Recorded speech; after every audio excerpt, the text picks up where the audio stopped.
I'm Jill Shaw, and you're listening to Catalyst for Change, brought to you by the Shaw Family Foundation. Today I'm joined by an old friend and mentor, Dr. Mark Hyman. Mark was on this podcast about 3 years ago, and I'm excited to have him on again to talk about his new book, Young Forever. Mark is a functional medicine doctor, a prolific writer on health and wellness, a vocal advocate for changes in our food system, including founding Food Fix Campaign, which is an organization working hard in Washington, D.C. to help shape policies that are pro-wellness for ourselves and our environment. Mark, so great to see you. I'm so glad to talk to you. It's been too long. Too long. So good to be back. Yeah. So you were hiding somewhere writing a book called Young Forever. It went really well, I think. I read it over the past couple of weeks. It's chock full of stuff that some of it I knew from you, some of it I didn't know. So I'm so excited to talk to you about it. Why'd you write it? Self-interest mostly. Sure. Getting older, and I've always been paying attention to the science of longevity, but it's exploded over the last couple of decades, and there's so much more we knew than we thought was possible about how we age and what we can do about it, and what we're learning about the mechanisms underlying all disease. So I really wanted to create a roadmap for people. There's a lot of books on longevity out there, but they're sort of like a little bit academic, or they're a little high level, or they're written by scientists, not doctors. And I'm also a scientist, but like a doctor who actually treats people and sees what to do in real life. So that was really my motivation, to bring a functional medicine lens to the longevity science, which is really in itself kind of a mirror of functional medicine without realizing that that's what it is, because it talks about a lot of the same concepts that are underlying all disease, like mitochondrial issues, nutritional issues, inflammation, gut stuff. So a lot of that's sort of mirrored in the science of longevity research. So can you start just by talking about why we age and how we age? Well, Jill, we really look around us in our society and we see what I think is abnormal aging. And we come to expect that as normal. We become frail, diseased, disabled, a little decrepit, can't do the things we love to do. And that seems like we normally will just see a decline in our ability to do things. And I think that's not normal. That's a sign of abnormal aging. And so it's actually a disease. The World Health Organization has now sort of made a code for that in their ICD-10 classification as a disease. In America, it's not quite caught on, but if it's a disease, that means it's treatable. Right. So we can't reverse our chronological age, which is how many years we're on the planet, but we can reverse our biological age, which is what's going on the inside. And this has been demonstrated in study after study that using different interventions and lifestyle and various plant compounds, even some medication, that we can turn back our biological clock by affecting these key processes that are going on, that are underlying all disease. So, for example, if we cured heart disease and cancer from the face of the planet, those are the number 1 and 2 killers. Yeah. We would only extend life by 5 to 7 years. If we dealt with the root causes of aging, what they call the hallmarks of aging, we could extend life by 30 or 40 years. So, your risk of, for example, lung cancer or any kind of cancer, if you're a smoker, if you're smoking 2 packs a day at 35, is far less than a 75-year-old who doesn't smoke or has never smoked. Right. Because age itself creates all these problems that we can actually begin to understand and treat. And so that's the kind of cool part. We can treat our biology by understanding the basic laws of how we operate. I call them the laws of biology. And so when you understand those laws, you can actually apply the science to reverse biological aging and do this by activating our body's own innate longevity systems. We have these innate, ancient, built-in survival mechanisms, longevity switches that we can learn how to turn on. Most of the things we do in our life, turn them off. Why do we have those longevity switches? Oh, that's a great question.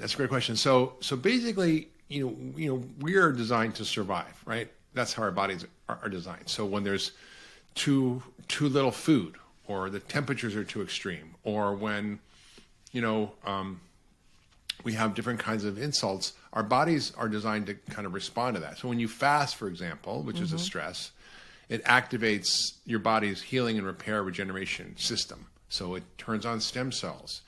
It reduces inflammation. It reduces oxidative stress. It increases insulin sensitivity. It helps you have better cognitive function, improves muscle function. It basically turns all the longevity problems backwards. And it does so by activating these ancient pathways. For example, autophagy, which is this really key concept in longevity science, where your body has to have cleanup periods. For example, if you were in your kitchen just making dinner 24/7 and never cleaning up, it's going to be a mess. Right. So you need to make dinner and make food, but you also need to clean up. And I think that's how the body works too. We need to build stuff and make proteins and have our kind of system in a build mode, but we also need a repair mode. So this is where sleep comes in, and maybe some sort of fasting, like a certain number of hours of not eating so that your body has time to activate that. Yeah. So everything that we know, for example, like sort of time-restricted eating or fasting, exercise, dealing with sleep, all these things activate these ancient pathways. So they're kind of cool that they're there. We've just been running roughshod over them and causing them to cause us to become sicker. And the problem is our health span is much shorter than our lifespan. Our lifespan is how many years we're alive. Our health span is how many years we're healthy. And usually the last 20% of people's life is in poor health. Right. So what if you could live a life where your health span and lifespan were essentially the same? I was in places like Sardinia, where people live to be very old. They have the longest lived males in the world. The shepherds there hike 5 miles up and down rocky terrain every day. This guy Pietro is 95 years old and bolt upright, clear eyes, booming Still voice. Hiking? Yes, just kind of retired from being a shepherd, I think, a year ago, and he was like 94. And he was hanging out with his community, having a great time. And I'm like, wow, this is a different view of a 95-year-old than I've seen, right? Which, For people sure. are kind of like moving slow and not feeling so good and having this ache and pain. He was on no medication, and he was just healthy. So you talked about on another podcast that I was listening to that your biological age. No, I'm going to get it wrong. Your chronological age. Your biological age is shorter.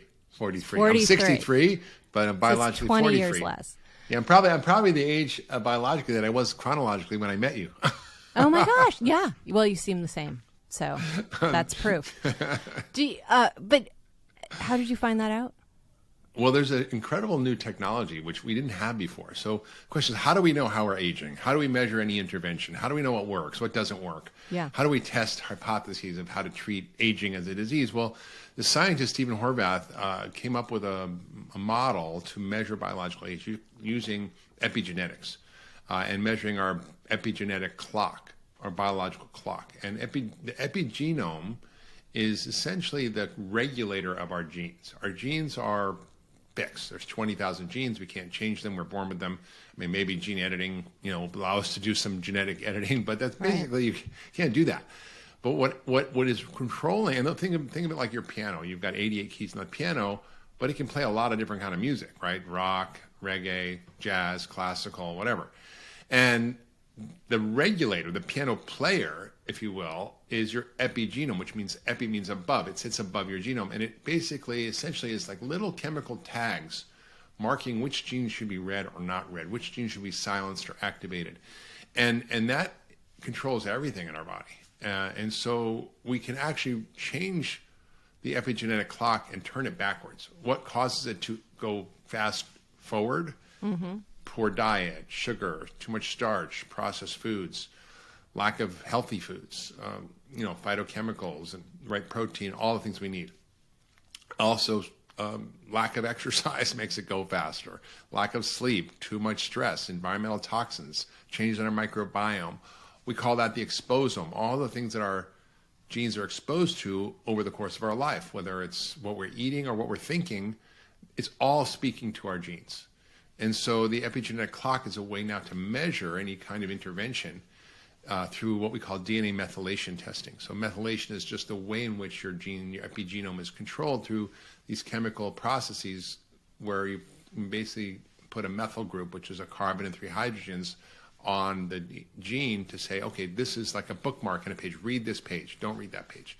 And that is pretty amazing. And that can be influenced by our diet, like B vitamins, many things. So I think, when we look at the biological age interventions, we now are seeing study after study showing through various technologies, and whether it's supplements like quercetin or whether it's fasting, or whether it's, vitamin D, or a whole bunch of different things have been tried to show that we can literally change the epigenetic clock.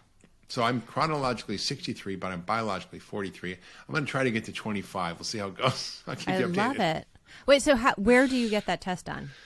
So now there's a lot of labs doing this. There's a lot of companies coming on the market. I would say I've done testing of all of them almost. There's a few new ones I've got to check out, but I basically did everything at the same time. So I did the same day I did all of them, just to see like where it was all kind of other place. But there's a few that are more validated. True Diagnostic is one that I use clinically, as I use it with my patients.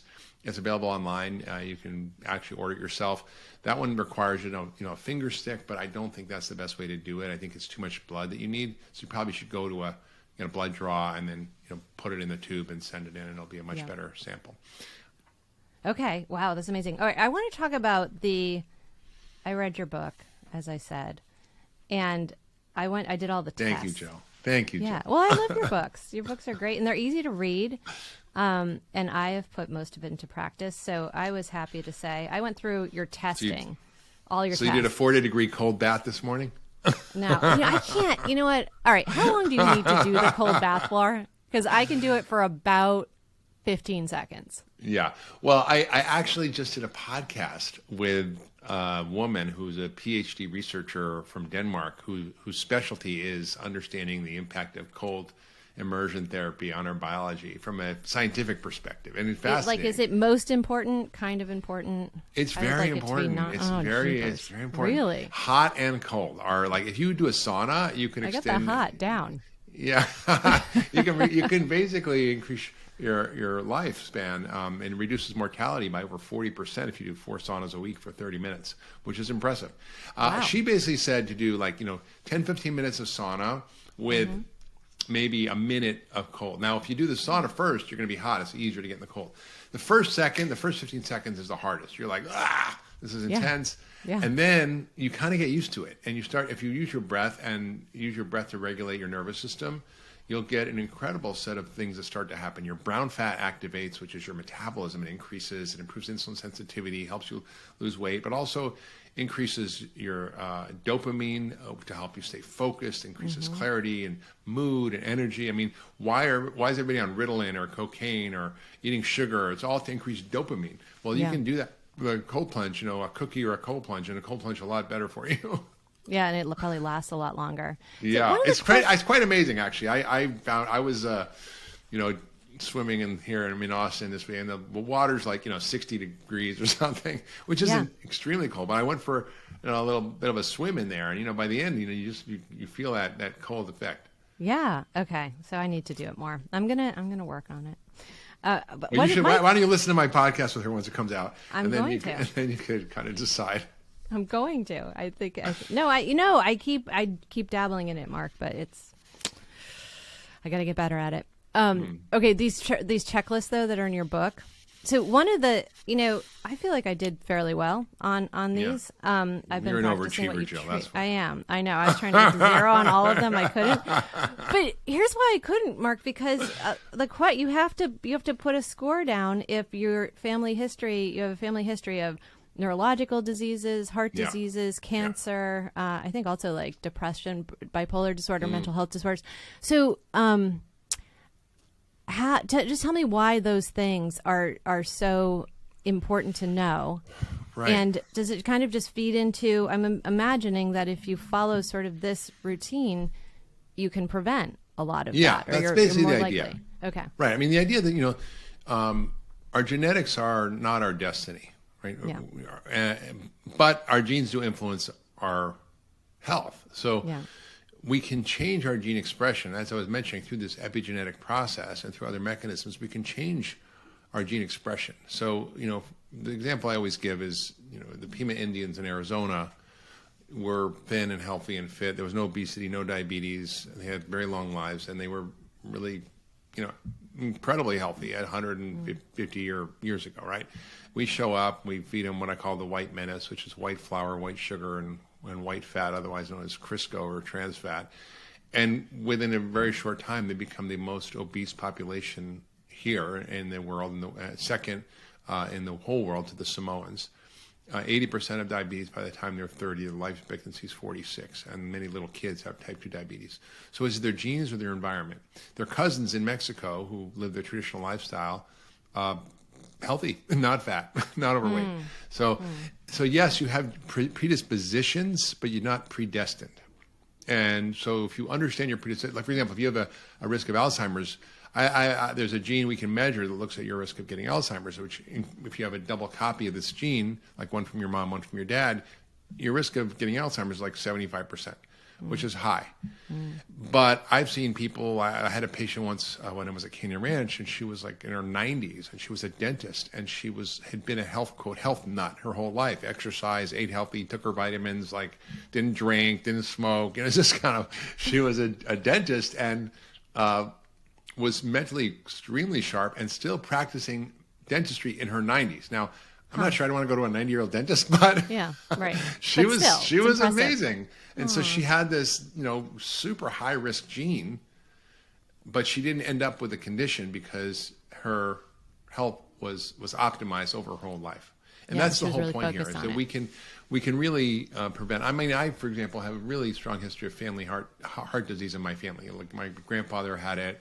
All of his brothers and sisters had bypass in their 50s. They were all, kind of having issues. So I'm very focused on my own cardiovascular risk and checking it and modifying what I do. And so I think it's, I don't expect to have a heart attack or a stroke. So because of what you do.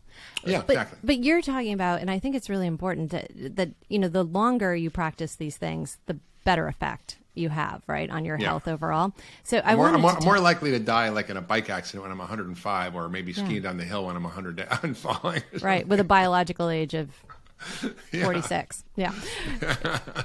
But talk to me about, are you following the recommendations that are coming out of the American Academy for Pediatrics? Because as I was reading God, Jill. Right? I know, but I'm reading your notes about food and how important food is, and I know how important you think food is, and that we should all think food is. And then we've got the American Academy of Pediatrics coming out and saying, okay, if a child is diagnosed with obesity, we should first recommend this whole child intensive programming and coaching for the whole family on food and exercise and lifestyle changes. But if that doesn't work, and it's really hard to do, which is like in their statement, then we recommend drugs and surgery by the time they're like 16 years old. But have we just given up on kids? Like, what's going on? I mean, there? this is just such a classic example of how backwards medicine is. And I think that the American Academy of Pediatrics came out with these guidelines around how we treat childhood obesity. And they said, this is a big problem. Agreed. We should be aggressive in treating it. Agreed. Yes. And the question is how. Right. And what the recommendations are is use medication or surgery. And you're talking about gastric bypass on kids, and these have lifelong consequences.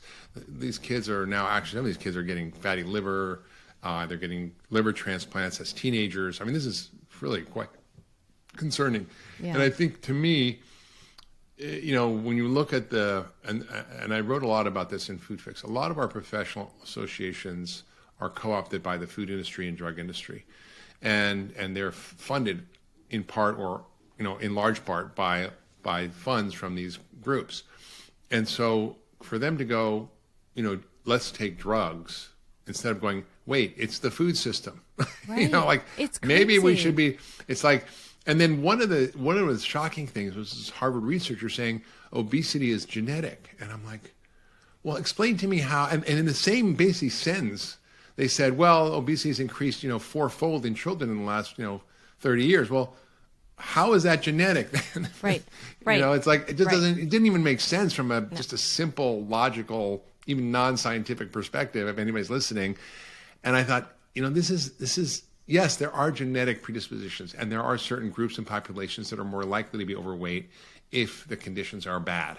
Yes. But that doesn't mean that they can't be healthy. Like the Pima Indians, their genes were not able to handle the flood of flour and sugar that we consume. Now, some maybe Northern Europeans might be able to handle it a little bit better. So that doesn't mean that it's good for them. It just means they're not going to blow up to be 400 pounds and get diabetes at 20 years old. They might get it at 50 years old, Right.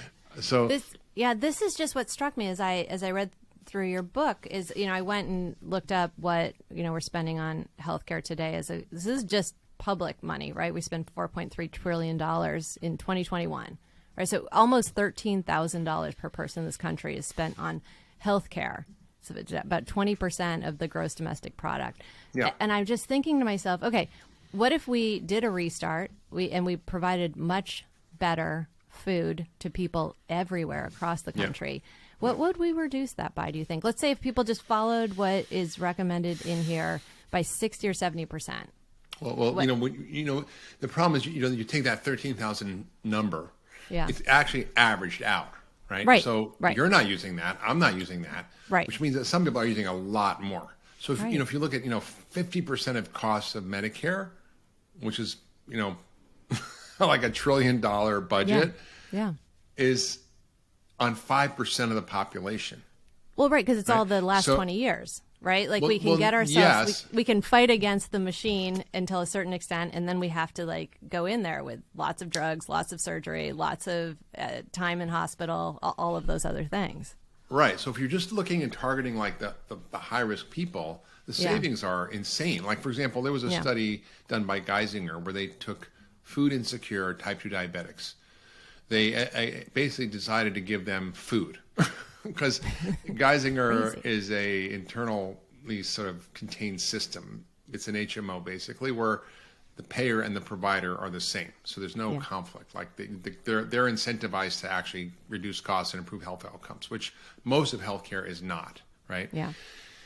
And they found that by giving them food, basically it was $2,400 for the year. It was 65 cents a meal they were able to do it for, and some education. And they provided meals for the family too. It was basically 5 days a week. And they were able to reduce adverse health outcomes, hospitalizations, deaths, heart attacks by 40%, which is incredible. And they were able to lower hemoglobin A1C in these food insecure diabetics more than any drug on the market. And they were able to save $192,000 per patient. So the average patient was costing $240,000 and went down to $48,000. That's insane, right? Think about the savings there. So in answer to your question, we could save trillions of dollars. Right. Imagine if we because right now we spend more than double on any other healthcare system on healthcare. If we cut in half and got, focused on the right things, we could use that money for all sorts of stuff like free education and, healthcare for more people and all kinds of stuff that we can't do it now. Right, exactly. Well, and, instead of healthcare, just, wellness, like keeping people well. So I want to do a deep dive into some of the newer innovations that are in your book and really understand what they are. So I want to start with stem cells, because when my two kids were born, that we were encouraged to collect their stem cells. And so they're stored somewhere in a stem cell bank. Right. I had a very smart OBGYN, I guess. So why am I keeping them, and what's going on? And I know of a friend who's in Mexico having stem cell treatments because she has autoimmune disease, and she's run into, every time she goes, she sends back a couple more pictures with a football player who's got a broken, this, and a dancer. So what's going on? Why isn't it happening here? And why do stem cells work so well? Yeah, well, this sort of speaks to the body's own intelligent healing system, right? So when you cut your skin, you don't go, hey, skin, I want you to repair and heal, and can you please fix that cut by Thursday? And, your body just knows what to do because it's got this built-in healing system. Right. It's a whole regenerative system, and stem cells are one part of it. There are many parts of it. And so there's a whole field of looking at how do we use the body's own system rather than all these drugs with side effects, but things that our body naturally uses, but amplify them. So stem cells are your body's own repair and healing and rejuvenation system. And they're from your bone marrow, they're from your fat tissue, they're in, all over your body. And they get recruited when your body needs to heal. Now, as we get older, we get what we call stem cell exhaustion. It's one of the hallmarks of aging. They don't work as well, they're a little tired, injured by the same things. But there are all these therapies that can help activate our body's own stem cells, for example, like hyperbaric oxygen, ozone, exosomes, and other things that can help the body activate that. And then there's the use of stem cells, which can be used in orthopedic challenges, in systemic illnesses like autoimmune disease, kidney issues, lots of things. I just read a study on heart failure. They actually injected stem cells into people with heart failure, and it actually reversed their heart failure, which there's really no treatment that can do that now. There's no drug that can do that.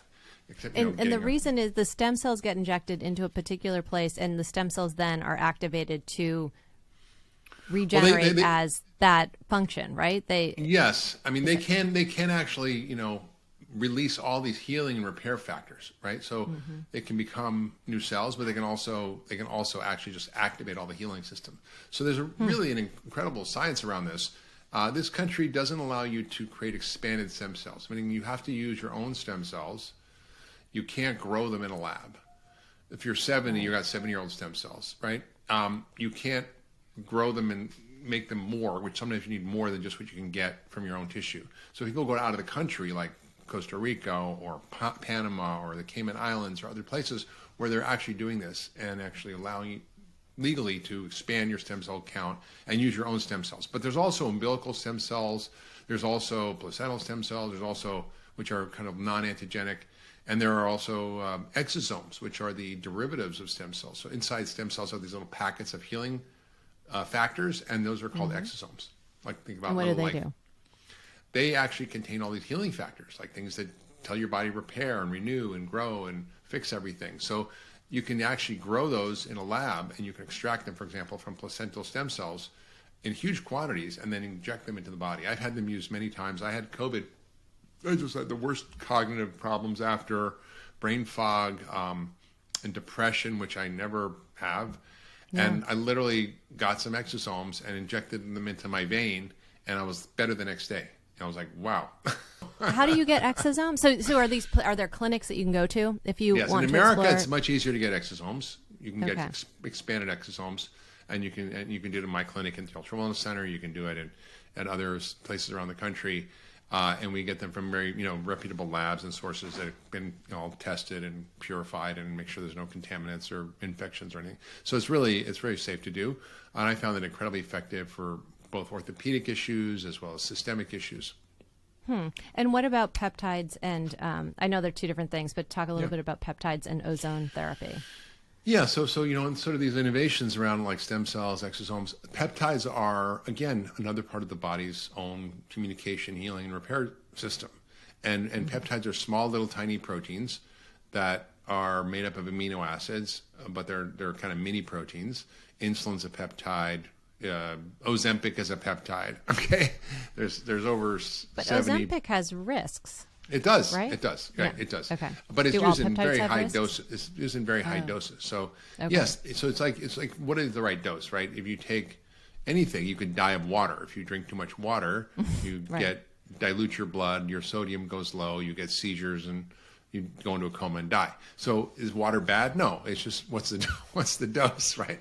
So I think there are over 70 peptides approved by the FDA. There's thousands and thousands of peptides made by the body that do everything from increase growth hormone, increase neurotransmitters, increase testosterone, help with repair of tissues. For example, if I have injury, I'll often just inject my shoulder with some BP157 that helps to repair. So it brings like the repair system in. And so I find these extremely helpful for all sorts of things. They're great for libido, sexual function. So pretty much everything your body needs to do is regulated by peptides.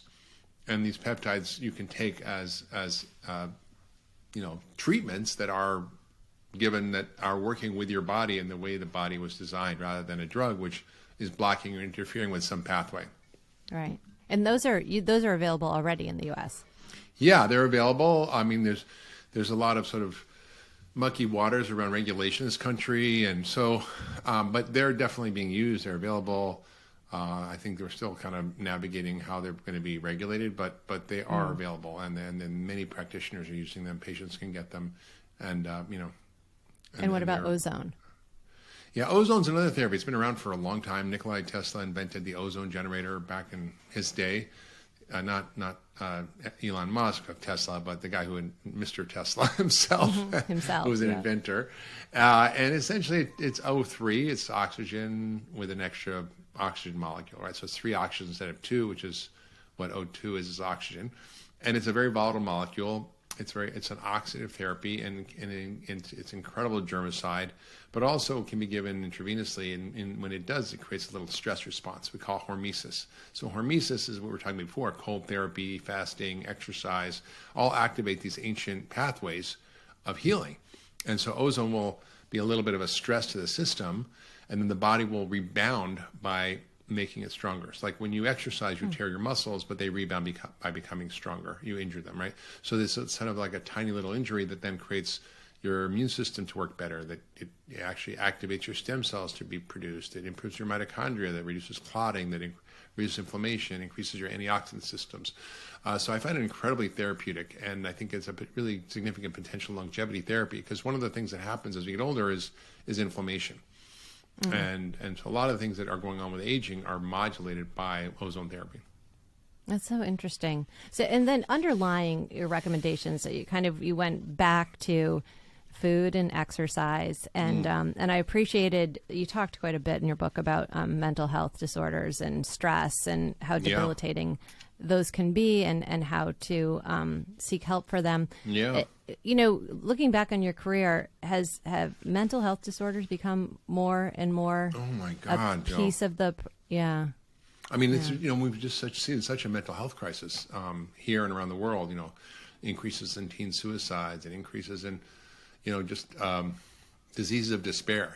Addiction and depression and suicide are just going like this. And off the charts. Yeah. And I think there's a lot of reasons for it, but I think I think a lot of it has to do with our environment and our food. And we know that food plays a huge role in our mood and cognitive function. There's now schools, medical schools that have departments like nutritional psychiatry or metabolic psychiatry at Stanford and Harvard, where they're looking at the role of how these play a big factor. Chris Palmer at Harvard is a psychiatrist who I had on the podcast, talked about the mitochondrial dysfunction that happens in depression and mental health issues. And he cured schizophrenia, for example, using a ketogenic diet. How do you do that? Well, it's the brain is inflamed. The brain is inflamed. The brain is not functioning well. You take out a lot of things that are causing a problem, and gluten, for example, is a factor often in schizophrenia. So you can take conditions that are really untreatable. So I think there's mental illness that has to do with our physiological state, and there's also mental illness that has to do with our psychological and spiritual, emotional state. And so they can you can be depressed because you lost your mother or sibling. I just heard a story the other day about a friend who had two cats, and they were incredibly in love with each other, and one of them got run over by a car, and for 2 days the other one was just desperately searching everywhere for it, and then it was a 2-year-old cat. It literally curled up at one night and just died from that kind of stress of broken heart. So I mean, I had a patient like this who had heart failure because he lost his wife of 40 years to cancer, and he just was otherwise healthy, and boom, went into heart failure, and we did a bunch of energy healing. He actually got through it. So I think that our thoughts, our feelings, our mood, our mindset play a huge role. And one of the things that is sort of think about, like I said, if we cured cancer and heart disease, we could extend life by 7 years. If you have meaning and purpose in your life, you extend your life by 7 years. Yeah, right? And that's. But when do you think this advice? Because people can read your book and follow it, but your book then probably doesn't reach, some of the most needy folks and maybe it does. Maybe there are ways for it to reach it. But how and when does this actually filter into advice that's given commonly by doctors? Because I agree. So don't see the Jill, shift happening.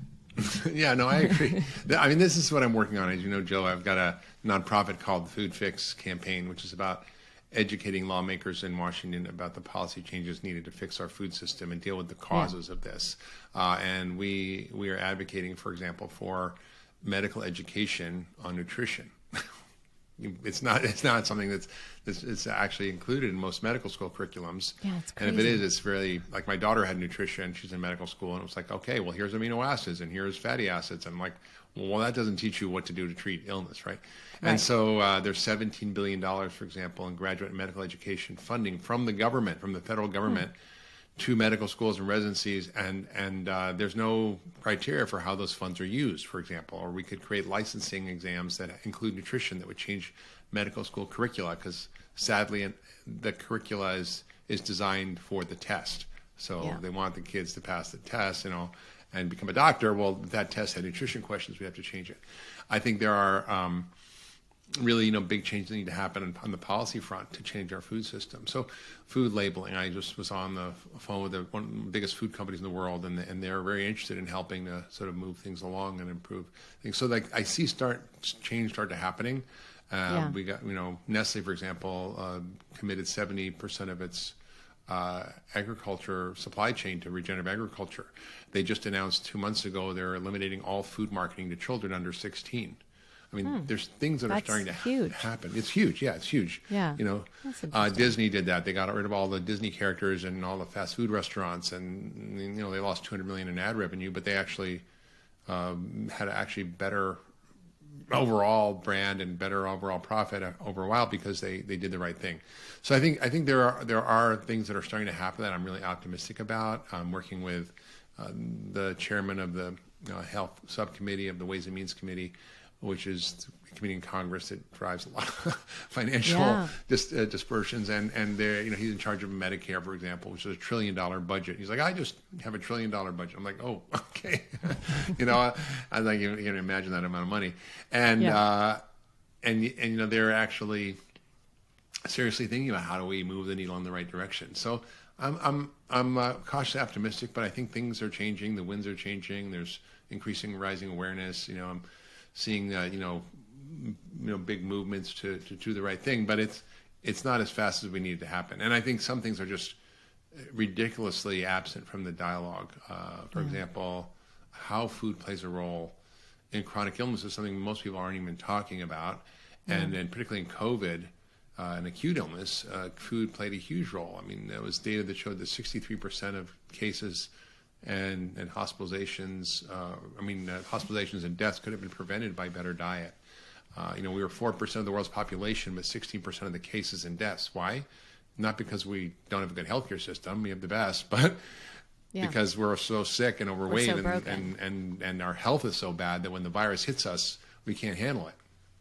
Mark, though, when you talk to people who can do something about this from a policy perspective, do they ever think about the fact that so much food is engineered to be addictive? Like, is there a way to address this in the same way we addressed, cigarettes and lung cancer, where, there's an addiction at play here? This combination of salt and sugar and chemicals is so finely tuned to make us want to eat more and more and more of it. Isn't there something there where the government could feel, that it's just to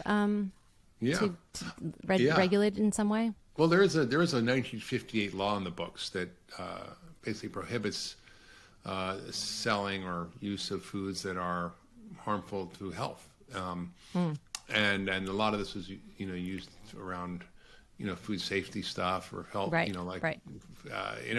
we spend, I think, of the FDA budget, I think a stupid amount is spent on food safety, with less than 10% spent on nutrition and health, right? And there's 1,400 deaths a year from food safety problems. There's 1,400 deaths a day plus more from food, from chronic disease. Consumption of it's like. Is there a problem there in that I don't remember what the number is. It's over 60% of the budget at the FDA is provided by the pharmaceutical companies. Yeah. That's part sort of a conflict? Yeah. Food and pharma companies is big revolving doors and who holds key positions. But I think there's interest in sort of moving things forward, and if we could actually there's actually a precedent for addressing this, like trans fat, for example, is a food that's linked to chronic disease, and it was ruled not safe to eat by the FDA. Now, still the way the food system works is there's a lot of companies that still have trans fats in the products. I don't understand how this works.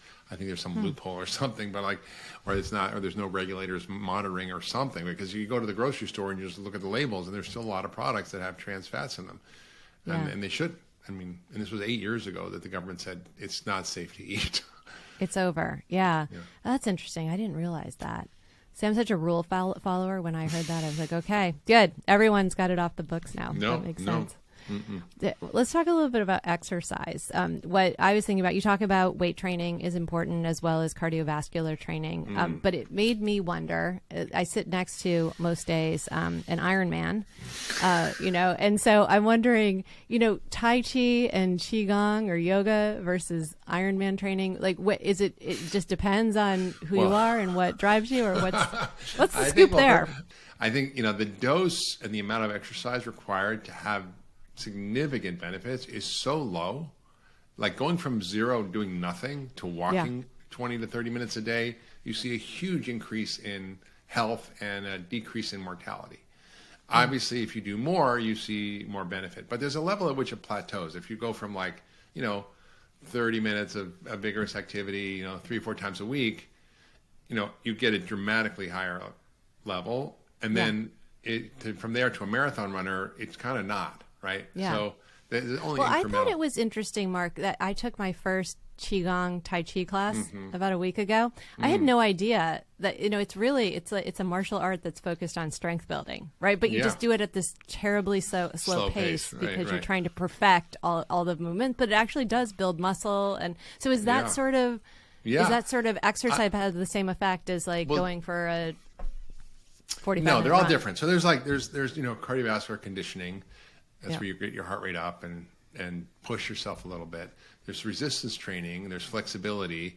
Qigong and Tai Chi are kind of different. They're kind of like a cross between meditation and exercise. And breathing. So they have a lot breathing and slow movement, and they do build strength for sure. But I think if you really look at what you need as you get older, you need muscle. And muscle is the currency of longevity. As you age, you lose muscle. And the key to staying functional as you get older is to have the muscle do what you want to do. My dad was in his mid-80s and couldn't get up out of a chair anymore and couldn't do a lot of things. So I'm like, Dad, you're losing muscle. You need a trainer. And he got a trainer, and I paid for his trainer. And he ended up getting so much stronger. And he was 89 years old. We were playing tennis together, singles tennis. Oh, I mean, I had to hit the ball to him, but he was like... Yeah. That's awesome. But he was pretty good. So I think we have the capacity to really understand through the science of muscle and protein how to maintain, build, and keep the muscle as we get older, because muscle is where all your metabolism happens. It regulates your immune system. It regulates your brain chemistry, your hormones.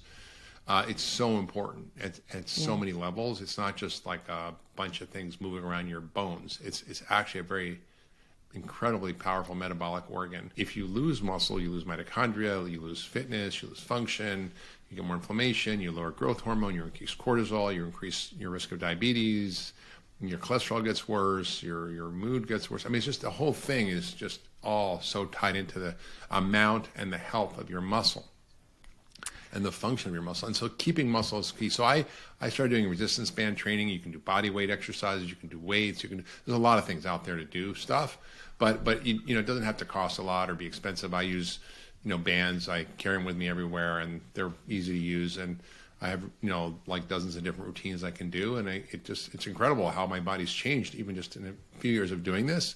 Within 6 months, my body was completely different. And I'm amazing. I'm starting it after 60 years old. So I think it's super important to do this. So it's a part of the reason you're actually 46. Maybe 43. Hey, 43. Oh my God, I just aged you by 3 years right on this podcast.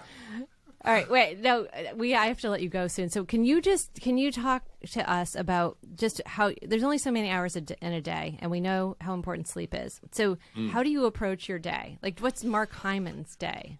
Okay, well, I can tell you what I did today. So I woke up about 6:30, and I sat and I just wrote. I like to I actually took a cold shower. Actually, I did. I took a cold shower for 2 minutes. Nice. And then I wrote, which I like to just process my inner experience, my life, and what I'm learning, whatever. And it just kind of grounds me for the day. Sometimes I'll meditate too. And then I did a 30-minute, very intense resistance band training, where I'm staying. They have an infrared sauna. I put the sauna on before. I went in the sauna and did a 20-minute very hot sauna, took a cold shower, and then made my healthy aging shake, which includes my regeneratively raised goat whey. I like goat whey because it's less inflammatory. I tolerate it better. It's in the book. And whey is really powerful for building muscle, building glutathione. It's like a really important thing as we age. It's high quality protein. And then I add in creatine to help build muscle. I add in adaptogenic mushrooms. I add in something called MitoPure, which is essentially a combination. I like something from pomegranate that helps build muscle and clean up old mitochondria. And I'll put in some, fresh berry from frozen berries or fresh berries, a little macadamia milk, and I blend it up. And I've got an incredible healthy longevity shake. And that, took me about an hour and a half to do all that. And then I start my day. That's amazing. That's so great. And then you eat well. Yeah. And you stay unstressed. Well, I try. Or you manage your stress. I try. Yeah, I'm getting a massage later today. So I've been working very hard. I've had my book launch, which came out, and it was very busy. So I'm treating myself to a massage. So I try to do things like that to help just manage my nervous system. Amazing. And then I'm going out with friends, because friends are such a key part of health and longevity. I don't want to underestimate the power of community and connection. That's a lot of what happened in the blue zones. And so we know how powerful that is. And so cultivating my friends and community is so important to me. And so I'm going out with friends tonight. And it's really an important part of life. I thank you for doing this. Thank you for your new book. I found it very exciting. I think people will love it. It's called Young Forever. And I hope you have a great day, Mark. Thanks very much for doing this. Thanks, Jill. Thanks for having me.